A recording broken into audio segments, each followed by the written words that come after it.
कितना पानी इस वक्त मौजूद है और ये सड़क के ऊपर से पानी जा रहा है। ये यहाँ पे सड़क है, दूसरा किनारा इस जगह पर है।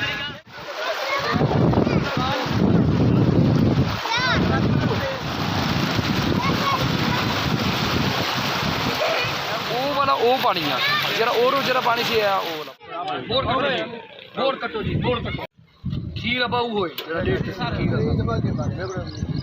असदा इहो कुछ करो जेड़े कहीं मुसलमान कौसी चाचा सी ने तो ये सब फट कर अच्छा ये गुरु शाह पर ठीक करते काफी बनाना और आखिरी में बारगा उस जगह तो भी रोड टूटी हुई है वो फैक्ट्री को ये देखो 10 किलोमीटर के फाजलपुर वो पूरा फाजलपुर तक है मतलब कि थले थलवा इलाके तक कोई बचे ही नहीं।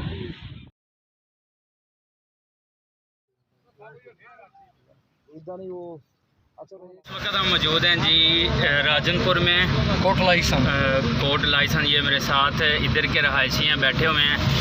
आप लोगों की मदद की बहुत ज़्यादा ज़रूरत है। आप जितना भी इधर दे सकते हैं लोगों को पहुंचाएं। राशन मर रहे हैं, छोटे छोटे बच्चे मर रहे हैं।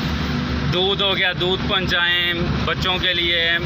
उसके अलावा अगर कोई टेंट है, कोई शॉपर है या कुछ भी जो भी आप कर सकते हैं इनके लिए करें।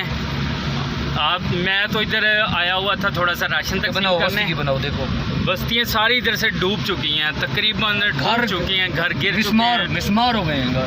ज़रा बताएं आप इधर की हालत। मेरे भाई बहुत बुरा हाल है, सही बहुत बुरा हाल है। बस ठीक है, जितना भी राशन और दूसरी चीज़ें जो पहुंच सकती हैं वो आप पहुंचाएं। मैं आप लोगों से यहाँ की वीडियो भी शेयर करता हूँ।